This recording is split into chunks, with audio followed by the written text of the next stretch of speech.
Here we go. Let's see. I think we are live. Are, We're are the mics going? yeah, they're going. Oh, okay. Yeah, right on. Hello. Yeah, so we're kind of flying by the seat of our pants today because Yes. Dan is not here. So I have my very special co-host Celeste. Hello. Hello, everybody. So we have it's Tuesday night, so we like to. Oh, thank you very much. Thank you for making a comment in the chat. Yeah. So we're going to talk about some books that come out tomorrow. We're really excited about it. Normally I like to always pick a coworker to pick a random book for me to read so that I can, read something different and then talk about it on the stream. I didn't have to do that today because we just decided to put Celeste on the stream, and she's usually the one that picks the random book. So we're reading My Little Pony. yeah, exactly. That's all me. That's all her fault for making me read My Little Pony. Yeah. But so yeah, we're just gonna jump into it. We got two different piles here, one for myself and one for Celeste. But so we'll probably just go back and forth. But I just want to highlight a couple of things that are coming out tomorrow that might be of interest to some people. We have the Ultimate Invasion trade paperback. So if you've been going in on the new Ultimate books, Ultimate Spider-Man, Ultimate Black Panther, Ultimate X-Men, this is kind of where that all those series start out of this. I think it was a 5 issues that came out last fall, art by Brian Hitch, written by Jonathan Hickman. So every issue of the Ultimate books start with this like preamble that kind of explains the brief setup, and all of that is in this series. So if you missed it and you're getting all hyped on Ultimate Spider-Man, you're gonna want to pick this up. So it'll kind of give you the full story of why things are the way they are. And on that note, Ultimate Spider-Man 3 comes out tomorrow. And I don't know if I even want to flip through this issue because there's a lot of spoilery type things. Yeah, that's right. It's Gambit. There's a very obvious reason that I'm wearing this costume today, and we'll get to it a little later. But I'm glad somebody recognized it. I'm not just dressing like a crazy homeless Cajun for nothing. But yeah, Ultimate Spider-Man comes out tomorrow. As you can see, let's just look at this cover. We got Spider-Man, we got Green Goblin, and this costume looks very much like Bullseye, who's one of the coolest villains of Daredevil. I will say, like I said, I don't want to flip through it too much, but one of the things that's kind of bothered me about this series is that Spider-Man hasn't been seen in his actual costume. In this issue, like we see the costume finally. So like he's been in this costume on all the covers, but like he's not in the costume in the issue, and that bothers me. But we got it in this issue finally. I need to finally start reading the Ultimate Spider-Man.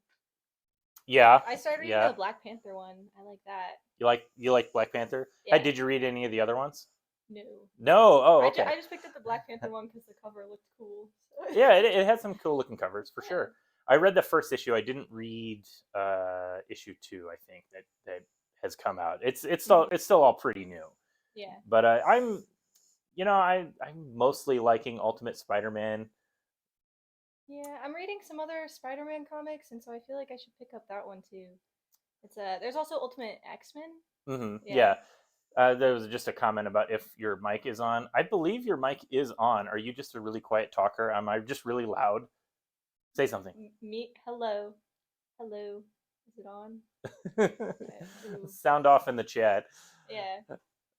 I could try speaking up more. I am a slightly quiet speaker. Yeah, okay. It's on. You just need to project. What if I move it up? Yeah, just move it up higher. That's fine. There you go. Maybe yeah, we'll see. I'm kind of as much as I dislike the is the green light on your mic? No, it's not. It's not. Oh, there it goes. Okay. Testing 1, 2, 3. Yeah. Is it fixed? It's definitely on now. Okay. The green light is on. Cool. Well, see, this is what happens when Dan's not here to hold our hand, but we're gonna power through anyway. So let's move on to what's one of the books that you have here, Celeste. Let's start with this one. Yeah, Christopher Chaos. Boom, So Christopher I have been Chaos. reading the series since the beginning. I really like it. I like the main group of characters. This Hmm. is on the side. This is the main character here, and that's Chaos, Christopher Chaos. But the last two issues, it's been focusing on Frankenstein and his monster and his backstory, which is a little kind of gay. I'm loving it. I'm like, yes, finally.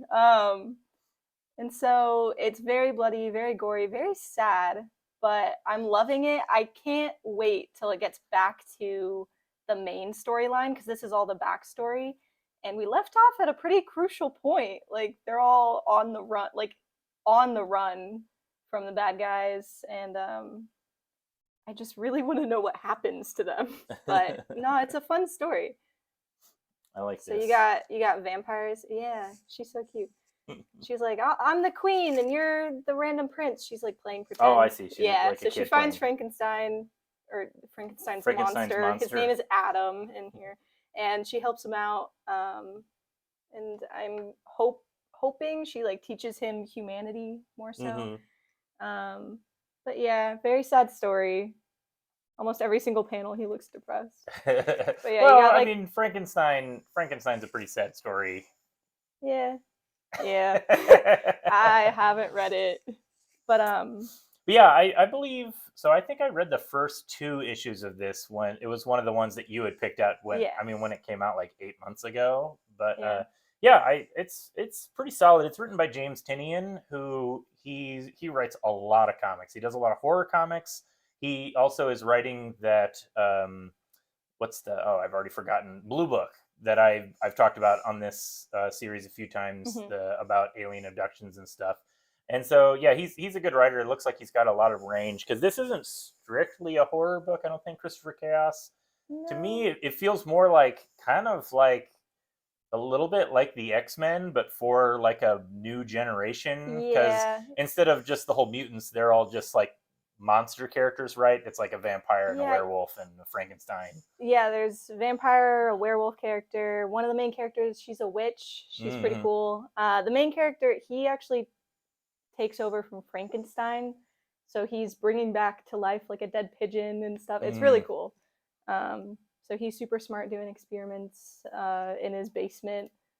But yeah, it's a fun story. It's really cool. Yeah, I mean it's been going strong. It's at issue 8, which Yeah, is that's kind of a novelty sometimes for a series to go more yeah. than 4 to 6 issues. Next up, another thing worth mentioning: Berserker Bloodlines. This is it's a trade paperback, but it's a really tiny trade paperback because it collects the 2 1-shots that they put out last year. It's a really bloody book. I guess Whoa. I have to be careful about which pages I turn to.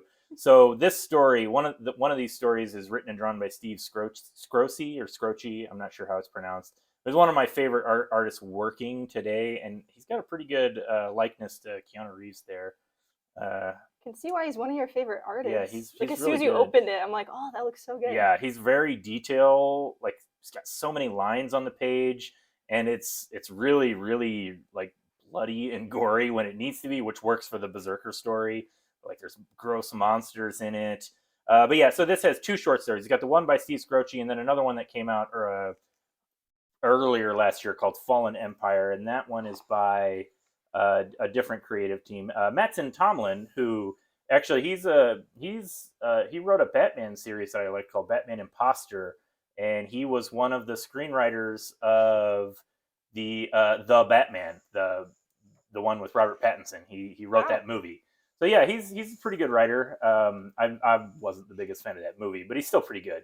And the artist of the second series, the second story in this one is Rebecca Isaac, who I'm not familiar with, but I do have to be careful about which pages I turn to because it's a little saucy. So I think we're just going to leave it at that. But yeah, so if you haven't read, so if you're like collecting Berserker in trade paperback, like not in the issues, there's I think 2 volumes that collect the 6 issues, and then this is like it's called Volume 1, but it's the all the stuff that's not in the main series. So if you're reading Berserker, you'll definitely want to pick that up. Nice. Another book. This is a regular book in my pull list. A Man and His Cat. I love this manga. It's so cute. Celeste, have Look you at the read this little at guy. all? No, should I start it? Do you know what it is? Oh, you should absolutely I know start it. nothing about it. Okay, so if I mean, so okay, let's Celeste, you like cats, right? Yeah, Okay, I'm a cat okay. If person. you're a cat person, you got to read this comic or manga. Sorry, Okay. but yeah, oh yeah. So this is volume 10 of this Wow. series. It started, I think started getting released in America 3 years ago. I've been buying it ever since it came out, and it is basically, I've talked about it before on the stream each time a volume comes out. But the main story is the main character. He's a widower, and he like lives alone, and he's kind of this old. He's not retired. He's a music teacher, but he's kind of this old, shut in, like closed off guy. Hmm. And so he gets this cat because he decides to go get a pet. Somebody recommends him to get a pet, and help you not be so lonely. Uh-huh. And And so he chose the he fat cat. chooses he specifically chooses Fukushima, I believe is his name, and he chooses it. The cat, the way he's depicted, he's supposed to be like a Persian cat. So he's supposed to Okay. be like fat and ugly looking, and he picks him out because he's like old, fat, and ugly looking, and nobody wants him because in Japan nobody likes Persian cats. Aw, Everybody likes that's so sad. different types of cats, and so he picks him out because he's unwanted, and it's super super cute. Like I said, it's been going for 10 volumes, so they've done a lot of character stuff with it. I know, I can't believe it's gone to volume 10. Yeah. um, Oh but my yeah, god. it's it's really funny the way it's depicted, like the way the story is told. A lot of it will be from the perspective of the cats, and the cat is a hat. Oh my god, that is so cute. And so I just love the way the cat is depicted as just so goofy looking, Wait, you said like from the perspective of the cat? So a lot of it, not all of it, but it'll Okay. go back and forth, like with like short little like one page Hmm. jokes and then like longer page stories. But a lot of it will be from the perspective of the cat, and so it'll be like the story. The cat is explaining things, but he doesn't understand like what human things are. So it'll just be like he doesn't understand feeding time or like getting a bath, Yeah. and He's a dumb cat. he's a dumb cat. Yeah, exactly. And so there's a lot of cat puns in it too.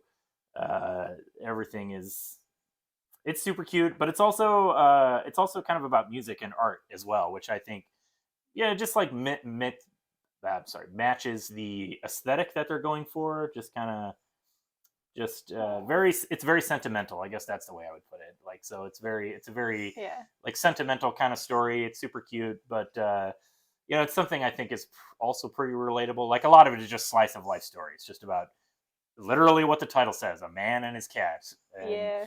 yeah, so I don't know how many volumes we still have on the shelf, but like a lot of manga, it's kind of designed where you can kind of just pick up the volumes and read it. There is an ongoing story, but it's pretty easy to get into. There's not like a lot Yeah. of it's there's not like a lot of lore to it. Like, it's just stories about a lonely man and his cat.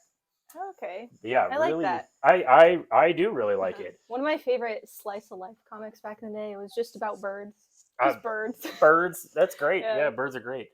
Well, let's see. What else do you have for us here? Do you want to talk Ooh. about this one? Yeah. All right. So I picked up Edge of Spider Verse. I got the first The one. Spooky Man. Oh Yeah. man, I think this is a first appearance of the Spooky Man. Yeah. So it's really, really cool. And when you open it up, it's all very dark. And I love the art style of it. Very whimsical. I Uh-huh. don't know. But You talk about this here? yeah. It reminds me of who's doing the art on that? Because that reminds me of okay, Kara Andrews. That makes sense. Oh, no, he's just writing it. The artist is Bob Quinn. Okay, it looks like he's doing kind of like a Kara Andrews style. It reminds me a lot of not a lot, but like a teeny little bit of like a Jonan Vasquez, like the guy who did Invader Zim. Oh, yeah, Like, I it can has see like that. an indie comics vibe to it. Yeah, it reminds me of like childhood horror movies that I used to watch growing up. So it makes me feel kind of nostalgic, something about it. Mm-hmm. But I'm liking it. And then this is insane to me. The way that so Craving. the school like The summons Sinister Sinister Six. Six. No, Yeah. it's the Sinister Sinister Oh, I didn't even Sinister catch Six. that. Sinister Six. But yeah, it's really fun and the main character, he turns into Venom later. No, spoiler Not turns alert. into, but it's more like a skeletal looking It's the Venom spooky who's Spider-Man. a spirit. Mm-hmm. Yeah, so it's all very like magical in nature. Mm-hmm. It looks Um, like it's got like a Nightmare yeah, Before Christmas vibe to it a little yeah, bit. bit of that, and then you got Yeah, like Monster House vibes with that makes I sense. think in the Yeah. next page. Oh Yeah, yeah, right there it there. is. Yeah. It's really really cool. I like the spin that they took on it. Oh wait, is That that Venom? that's some character. Yeah. uh, yeah, Um. Yeah. It's. I wanted to get to. I don't want to just like flip through the whole. There. That's what I wanted to yeah. see. Cyborg Spider-Man. Now that's a character from comics that I read as a kid. They had Ooh, Cyborg Spider-Man showed up at some okay. point. But yeah, look at that. So like the whole thing is basically, I assume it was done on purpose. It's like a parody of '90s style characters. Like he's got the robot cable arm, the eye like robot eye patch. Yeah, he's a Okay. cyborg. Like the death of Superman had a cyborg Superman. The cyborgs were everywhere in the '90s, Yeah. and See, I so. never got this far. I know there's two stories in it, but I didn't Mhm. finish reading it. When I first saw him, I thought he was gonna be like a mix of Bucky Oh because of the yeah, yeah. arm. No, Yeah. it's Okay. it's more of a just a riff on how in the '90s, like every character was a cyborg, essentially. Like you had Cable and you had Cyberforce. A lot That's of the really Image cool. characters were like very Hmm. cyborg oriented. Yeah. Alex wants to know what both of our picks are of the week. I suppose we'll get to it, but like real quick, what would you say of your books? What's your favorite that you read? Um, honestly, maybe this one, Oh, the one we're Under going to talk York. about next. Yeah. All right. Well, Let's let's talk set about it that one. down on the camera and let's talk about it. Yeah. So it's I picked it up because I saw the pentagram and I was like, oh, there's magic in this. Okay, cool. So she's a witch. And right off the bat, as soon as I opened it, I love the art style, and that's Ooh. always what draws me in. Mm-hmm. Is like if it has really cool art, then I'm like, okay, I can make it to the end of this without my ADHD like bouncing all over the place. But Yeah. nah, it's a really fun story. So she's an artist and she pulls from her past to create this really cool like art pieces where it showcases New York and the underside of New York, and everyone's like, "Oh, that's a really cool spin on it." And she is like, Ooh, "Yeah, yeah, spooky. it's definitely not based off of like real events or anything." Um, but yeah, so I like the fact that it's just I don't know, very witchy and magical, but also real characters. Like they don't sound super I don't know, like story like. Mm-hmm. Like the conversation she has with her roommate is very easy to read for me going through it. Let's see, who's this by? Oh, it's Mirka Andolfo doing the art. That makes sense. That's what it looks like. Mirka Andolfo's whole vibe is this like witchy kind of like teen, Yeah, little bit of like sexiness to it, a little bit of style. I'm Not liking it. not familiar with the writer Sylvian Runberg, but yeah, yeah. Writer's doing a great job. So it's the classic like it's up to you to save the world kind of Mm-hmm. heroine story, and so I'm excited to get into it in the next couple issues and Oh, all everything. right. Yeah, Yeah, it's because this is issue 1, so just yeah, came out, brand just new. came out. My pick of the week, honestly, is also a number one that just came out. Really? Although it's going to be a little bit more traditional for my comic book taste, but Batman Dark Age, book 1. This is by the great creative team of Mark Russell, who's quickly becoming one of my favorite writers working in comics, and Mike Allred, who's one of just the best veteran artists that's worked in comics for a long time. This is technically it is a sequel to the series they did last year, Superman Space Age, which that was one of my favorite Superman books. It was a 3-issue series. I think this is going to be 6 issues, but this What? it's a cool Batman story. But I like the framing of it. It's set up where Batman is essentially writing his memoir as like an old man with Alzheimer's, and it's set in a very specific time, much like the Superman Space Age, where it was Superman Space Age was a story that was told over the span of several decades. So it like started in the 60s, and so it had like Superman established as a superhero in the 60s, and then it goes up into the 80s where the story ends. And so at first I thought that the Batman book was going to be just like a stylistic sequel, just this creative team telling a standalone Batman story. But that is not the case. It actually is directly related, as far as I can tell, just from the clues laid in the first issue to the Superman series. And it's really nice because it does tell, like, this is mostly the story of Bruce Wayne. Like I said, it's his. There's the death of Thomas and Martha, so it's just him kind of recounting his origin mostly for this issue, which is something that I normally don't really like in Batman comics. I'm kind of really just tired of rereading Batman's origin over again. But I like the way they present this story, where it's more about him growing up under Alfred, where Alfred becomes kind of like his new father figure, and how he's this spoiled millionaire kid in 1950, and so he's kind of like a really unlikable character, and you can tell that it's like setting up for like a turn where he has to decide to become Batman and like be a good person. But in this story, like young teenage Bruce Wayne is kind of like a little punk, and like he's like always gets in trouble with the law, but he's got his team of lawyers that just get him out of it. Oh my god! Yeah, so it's really really good. This scene where he meets, this is Selena Kyle, who we all know goes on to become Catwoman. But yeah, so really really, I mean, this is just like this book, Batman Dark Age. Two of the best pros working in the industry. Like, they're not guys that they do a lot of different work. They don't just do superhero work, but when they do superhero work, it's really really good. It's just some of the best stuff.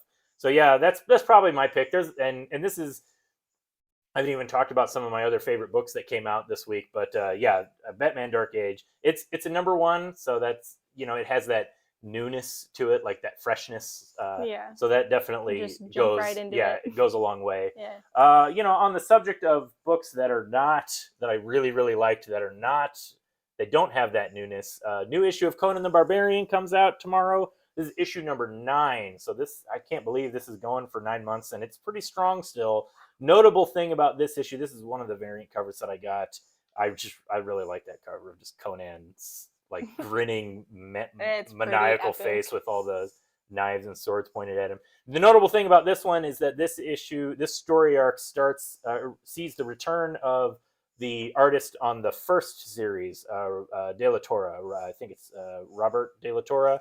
And no shade on the artists from the previous series, because I liked them a lot.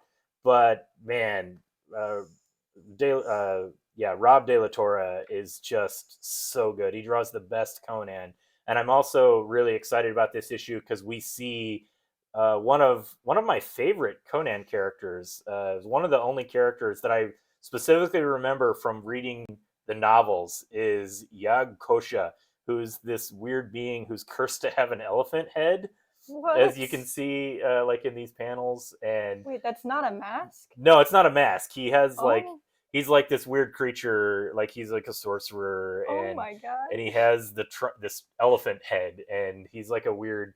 Yeah. Like, it's supposed to be like just like a weird, not monster per se, but he lives at like the top of a tower, and it's really, really, really, really cool. So yeah. I am really liking this Conan series. I thought maybe, I love Barbarian comics, but also I thought maybe I might get a little bored of it after a while, because there's only so much you can do. But it's really, really good. Great creative team. Jim Zub is killing it with the story. Just writes solid issues. I think this is going to go on to be remembered as like some of the better Conan comics, because there's been a lot of them over the years. Let's talk about what's another book you have for us, Celeste? I mean, did you pick up Feral? No, I got it here I knew you had it. Okay. So this is one that we both read, and I think we both enjoyed. So this is Feral. It is a sequel to Stray Dogs that came out a few weeks ago. So this is number 1 coming out tomorrow. And this is by Tony Fleecs, and artist is Trish Forstner. And this, did you, Celeste, real quick, did you read Stray Dogs? No, you said it was a sequel, and I was like, oh. Well, okay, so that's okay, because it's really more of like a spiritual sequel. It's like what I was saying about the Batman book, where I thought it was just going to be just like the same creative team, but doing a new story in the style. That's kind of what this Feral is. Yeah. So it seems like Stray Dogs is about dogs. Feral is about cats. Yeah, All yeah. about cats. So what this is sorry, I got my Gambit hair in my face. Your beautiful flowing locks. I know, my lion's mane. So very appropriate while we talk about Feral. So Stray Dogs was a horror book, but the twist of it was the main characters were all animals. Specifically, they were dogs that were essentially trapped in a house with a serial killer. Their owner was a serial killer, and they didn't know it. Oh my god! And so it's this book gets pretty dark. Like, this creative team is not afraid to do like a dark story, and crazy. So this does something similar, where they're taking a horror genre, but they're telling it through the eyes of animals. And this is essentially a zombie story, without spoiling too much, where the main characters, they get taken off by animal control, and then the car crashes, and now they're out in the woods, and there's all these wild animals that have rabies that they have to try and like contend with. But this first issue is mostly, it's just the discovering part of the story, where they're like, they don't know anything's gone wrong. All they know is that they've been taken out of their home from their humans. And if Dan were here, he would make fun of me, because he knows that I like reading animal stories. This book, like Feral and Stray Dogs both, can be very, very challenging to read if you are a really true animal lover, because if you don't like watching animals in pain, I think this series almost needs to come with like a trigger warning. So I'm very curious to see how you handle the whole series, Celeste. I'm probably gonna cry. Well, no doubt. Yeah. It very, very well could make you cry. There's a moment in Stray Dogs that like triggered a lot of people, and if you know anything about like, but it's one of the, I've talked about this before. I think what's so powerful about using animals in stories is because we as humans draw such a like specific connection to animals. Like, we really hate. Yeah, I know. It's just thinking about it just makes you cry. Yeah. But like, we draw something so specific to animals that like we wouldn't bat an eye if we saw it happening to a person. Like, you watch horror movies and people get killed all the time, and you don't have the same like deep emotional trigger in your brain or in your heart that you do when you see animals suffer the same thing. Where is it? Because they're not afraid to get bloody and gory in this, and so you can see like up here, there's a dead body. Oh yeah, yeah. Like, the people die. I didn't bat an eye. I was like, oh, okay, yeah. So it's gonna be a darker series. But when I read this other comic, Marvel Unleashed, and the dog like crosses the Rainbow Bridge at some point. Yeah. It was a 4-issue thing. I was just sobbing in the break room, like, oh no. So I'm kind of nervous to see what's going to happen with it, but I still want to keep reading it. So, isn't the plot of Stray Cats in the zombie apocalypse? No, that's a different book. There's a manga that's about cats in the zombie apocalypse. I think that's called Walking Cats. That's a manga. No, but what about the game Stray? Oh, I haven't played Oh, the Stray game. yet. I'm sorry. Yeah. I don't. Gambit doesn't have his glasses on. I'm not good at reading comments on the screen. I always meant to the game Stray. Oh, play that could the game. Be. Yeah, I haven't gotten around to playing it, but I want to play it with my cat in the room to see how he reacts. Yeah. No, I haven't played it. I don't know a whole lot about it, but I've heard it's really good. Let's moving on through just a couple of books that I'm just like regular in my pull list that you're going to hear me talk about all the time. I love Duke. I don't have a whole lot else to say about it other than it's awesome. It features all of the cool G.I. Joe toys that I never had as a kid.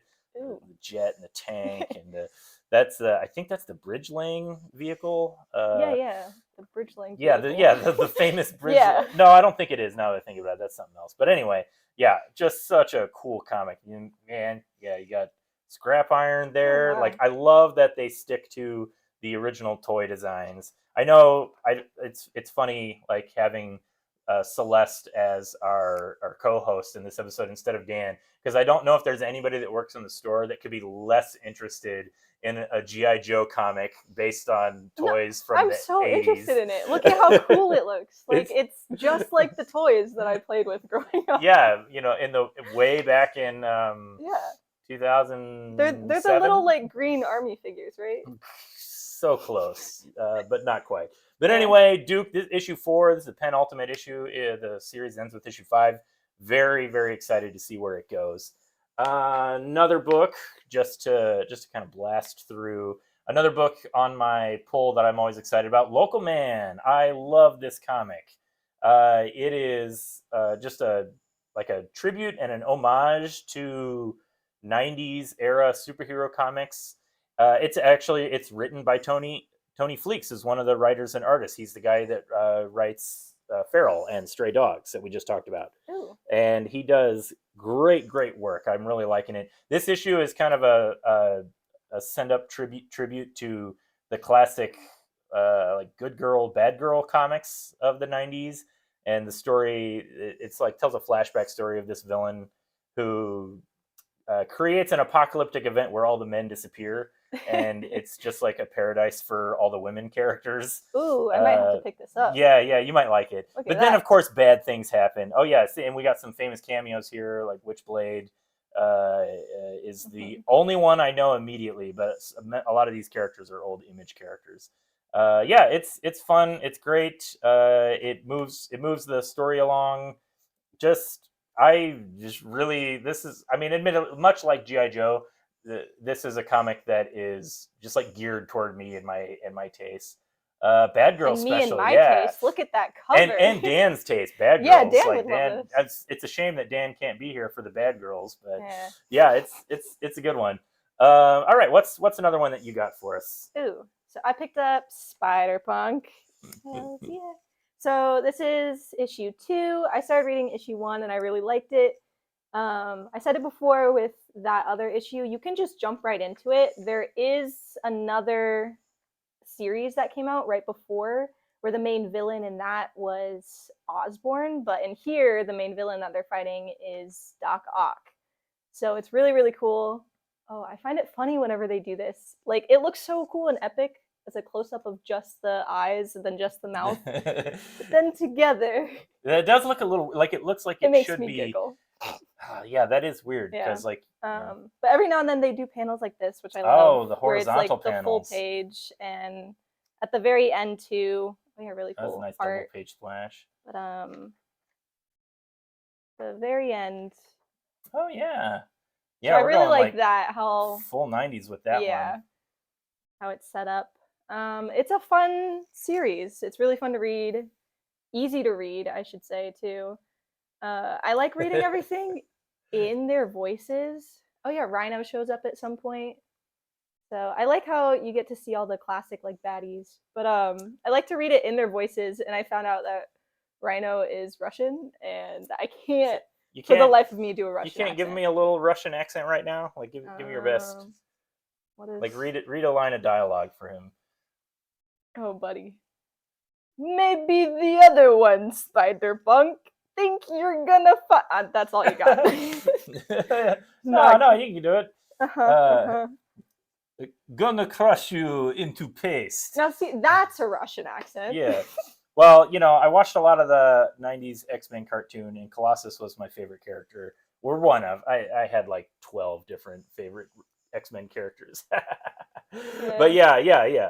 Russian. He's Russian, which you know what? I've been a Spider-Man fan for a long time, and I didn't realize until today that he actually is Russian, like originally in the comics. I just assumed he was just some punk from Brooklyn, like 50% of Spider-Man's characters. Although, admittedly, that's foolish of me to not realize that because the other 50% of his villains are Russian. So that's silly of me to not know that. Yeah. But yeah, so I'm liking the series. I need to go back and read the first trade that came out. But is this one here? Is this yeah. the same issue, just a variant cover? Yeah, just a variant. I like that cover. That's a cool one. Yeah, I normally don't buy variants. I'm like, what's the point? It's the same story. I'm starting to buy variants now. Oh no, they're getting you. Yeah, they're getting me. Yeah. But another. Well, we'll talk about the Goon in a second, but while we have X-Men '97 on the brain. So yes, if you couldn't tell, I'm wearing my X-Men costume, my Gambit. He's strangely, Gambit's never actually been my favorite X-Man, but I've always kind of liked him because he just was so weird, like as a character. The costume is goofy, the accent is Yeah. goofy, but the powers are kind of cool, like they're very flashy. Mhm. But His you know costume what? is very The goofy. costume, the costume is fun to wear because it's Yeah. so like it's such a It's a full length costume, guys. It's not just shirt up. yeah, He's yeah, going yeah. I all got you. out. Can't see the boots, Yeah. but yeah. So X-Men '97. I'm really excited to hear what you thought about the two episodes that came out the other day. Celeste, did you watch them? No, Kia told me to watch it. I haven't. I was watching Avatar. Yeah. Okay, I have to forgive you for watching Avatar because my wife loves Avatar. So if I was mad at you, I would be in trouble. But Yeah, as you should yeah, be. as I should be, right? Uh-huh. But yeah, so they, capitalizing on the all the hype for X-Men '97, Marvel has put out a comic book, and the funny thing about this is that I think this is actually the third third X-Men series that Marvel has put out that ties into. Oh no, she wasn't watching the good Avatar, says Susie. Oh no, Well, Susie just ratted you out. But like yeah, as I you was gotta. If saying, you're an Avatar fan, you gotta watch them both. oh okay, Yeah. well my wife's watching both too, so you're okay. Yay. As I was saying, this is the third tie-in to the animated series because actually during the '90s, when the series was currently airing, they had a series called X-Men Adventures, which was comic book stories set in the X-Men cartoon. And then I think about 10 years ago, like circa 2015, they did a series called X-Men '92, which was a continuation of the animated series. And now that they've officially done a continuation of the animated series, that's what this is called, X-Men '97. Now they're doing a comic book adaptation of a cartoon adaptation of a comic book series. And That was a lot. that's right, I know. But so I did read this just because like I'm a little hyped on X-Men '97. We don't have to talk too much about it since you haven't seen it, but I pretty much loved the two episodes that are out right now. Okay. Very very good. And this is somebody who was I can say like honestly fairly obsessed with the cartoon when he was a kid. Like that was what like GI Joe and X-Men and Ninja Turtles were three of my like biggest things. So and the X-Men kind of expands beyond just the animated series. I really love the comics. I've read so many X-Men comics. Is it easy to jump into? Jump scare seeing Aaron. Take that, Patrick. Nice. Is X-Men easy to get into? Yeah. Depending on where you start. Yeah, I read a Yeah. couple X-Men series and it seems like it references other stuff all the time, but looking at this, it doesn't look like it has a lot of those little boxes in the corner. Yeah, so I guess that's the nice thing about this X-Men '90 series. It is very easy to jump into. So the one thing that's notable about this is that this series takes place before the new animated series starts. So this is essentially stories that happen in between the end of the first series and the beginning of the new animated series. So that actually I appreciate that it gives it kind of some like purpose because they can use this comic series to bridge the gap because there were a few things that like the X-Men '97 started and there was just a few little changes here and there and it's not like it bothered me a whole lot but it was like oh that was just they wanted to make some creative differences so they're just going in that direction and now this series allows them to kind of go in and explain it a little further if they want to. I But like that it's not just a copy and paste from the show because I've seen that Yeah. happen with other comics. where and it's just they're just recreating the episodes, yeah, but where as I'm like a comic book. excited to read it and I open it and I go, this is the same exact Yeah, thing. So. I think some of the Star Wars comics are like that, Yeah. where they're just doing the series as a comic book. Mhm. But this one has Dazzler in it, notably, and I like this version of Dazzler a lot. She's kind of like a little bit punk rock, which Yeah. is a version that. So Dazzler is a weird character. I don't know. Are you familiar with the character of Dazzler? She uses light powers, right? Yeah. Yeah. Do you want a lore dump on the character of Dazzler? Because Yeah, why not? she started out as just a really shameless attempt to to cash in on the disco phase. So her powers, like she has Okay, light yeah, powers because that she can makes just sense. show lights and they sparkle in the Yeah. globe, the disco ball, and she had roller skates and like a 70 full on 70s jumpsuit. But the Hmm. problem is they came up with the character, and by the time they got ready to go to print, disco was dead and no longer a thing, and everybody hated disco. So, That's so so they put sad. the character out, and Aw. everybody's like, "Oh, it's already dated. Like she was dated before she came out." So she appears in X Men, and she's got her disco Uh-huh. costume. And then Chris Claremont's like, "Well, I want to keep using the character, but the disco thing has to go." So they developed this kind of punk rock look to her, where she's got like a Okay. leather jacket and her hair's red, like in the disco costume. She's blonde. But the Uh, 70s are coming back. well, that's the thing, is that now in retrospect, everybody kind of likes the 70s disco Yeah. Dazzler because like disco has kind of come back, and it's such a like, I don't know, such a campy look. I mean, I like her uh with short hair too. Makes her look like more of a lesbian. yeah, that there's a I'm little all bit of for that. that. Yeah, like Yeah. trying to find like a good page with her. Like they go to a Dazzler concert, in this story, and yeah, there we go. Wait, she's also like a She's a pop singer. Yeah, I'm sorry. Okay. So I guess I didn't explain that, but yeah, no. In universe, the other thing I Yeah. liked about Dazzler is that she's a character. She's a good character that they established where she's a mutant, but she's not on the X-Men's like military team. Like she just wants to the zoom in on. I don't know how Dan's camera works. Let me see. Can I just like move it closer to the mic? Yeah, that works. Yeah, does that work? Can you see? Can you get a Yeah. good look at that? These aren't even Or if good you can panels. find like a Like a bigger good panel. panel. I know. Like there's her face. Look at that. Look at that beautiful Yeah. Dazzler. But yeah, so what always was neat about the character of Dazzler was that she was never she never had any pretenses of being like a soldier, or like a fighter. Like she didn't want to Hmm. fight villains. She was an artist. She wanted to just like make music. And so Yeah. she was a pop singer, and then Okay. but her whole thing was that she started to get once she was outed as a mutant, and then she got blackballed in the industry, and so they tell that kind of story, and it Okay. works really well, for like an X-Men type story, and I appreciate that it's a little different than just every character just fighting a villain at every issue. Yeah. Although See, this issue does have a lot of fighting in it. I read a Spider Gwen comic, and her and MJ and a couple other people, they're in a band. And Hmm. then at some point they meet up with Dazzler, and she's a pop singer, Oh, and, like okay. going on tour. So I thought it was just like in this universe that I was Right, right. reading. I didn't realize like Yeah, no, like that's her lore. Dazzler's whole thing is that Yeah, she's a pop singer. it's really I cool. keep saying people want her in like the new. I keep seeing people say they want her in the MCU X-Men, and they want her to be played by Taylor Swift.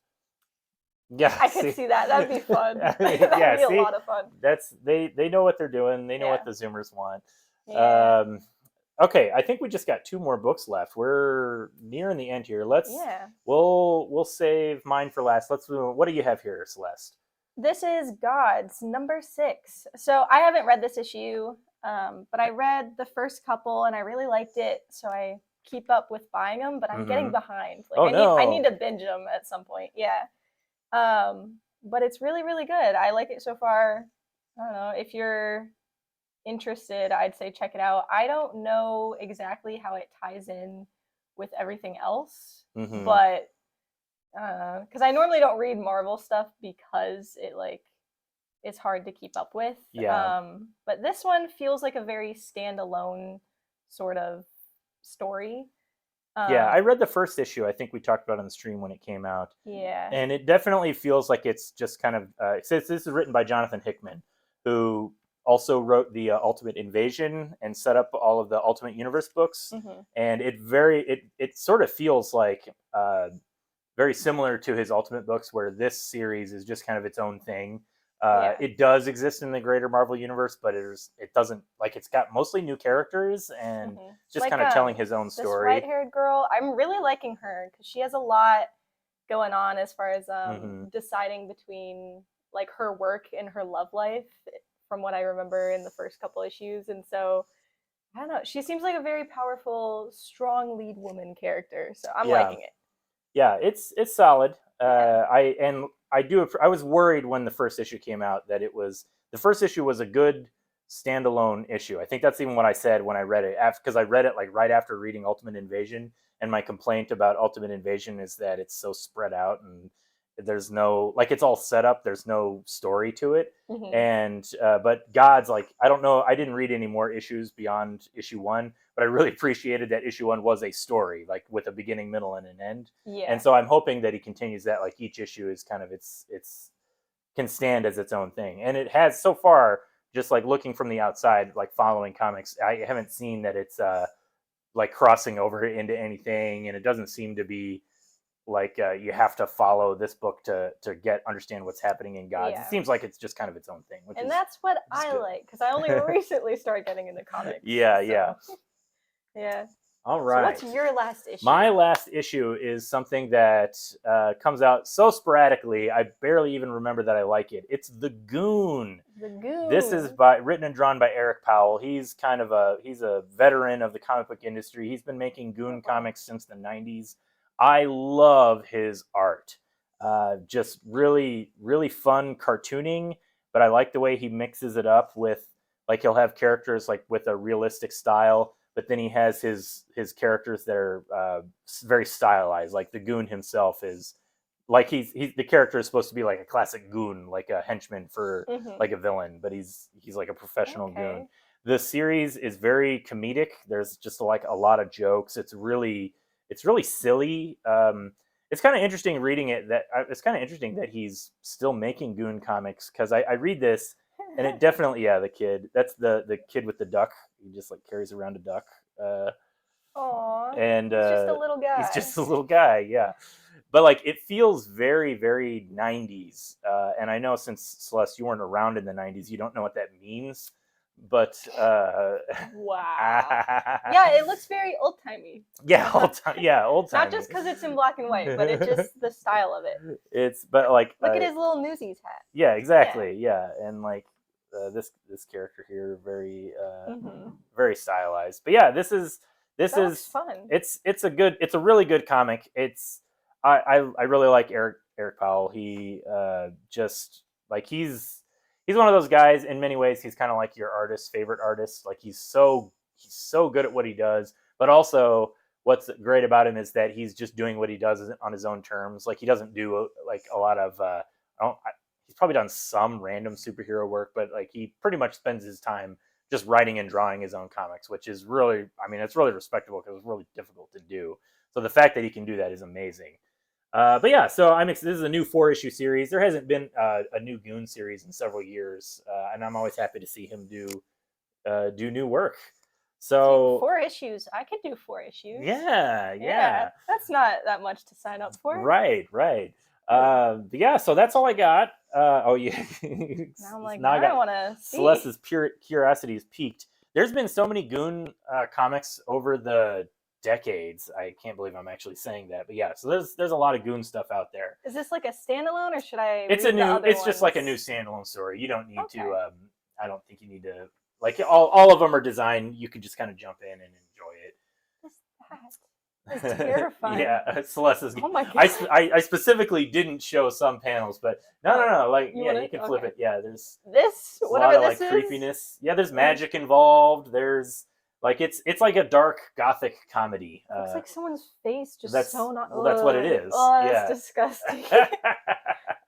So gross. Yeah. Well, all right. Of course you would like that. Of course I would like that. Oh, let's switch the camera. There we go.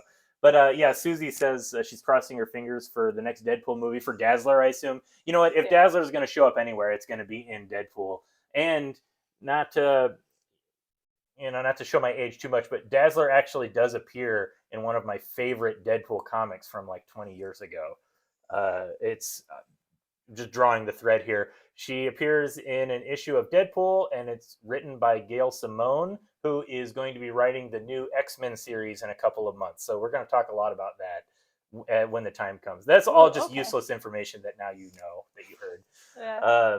But yeah, so I think that's all we got for today. But Celeste, thank you very much for being on the show with me. We were all sad that Dan couldn't be here, but I think, you know what? You might have done a better job than Dan. Because I actually read. Yeah. Dan. Oh, shots fired for Dan. But as always, yeah, good job, Celeste. Yay. Yay. Yeah. So new comics out tomorrow. We hope you come and get them at our store. But if you're not going to get them from us, get them from somewhere because there's something out there for everybody. I just love comics. I want people to read more comics. All right, Yeah. that's going to be it for us. Thank you. Bye. Bye.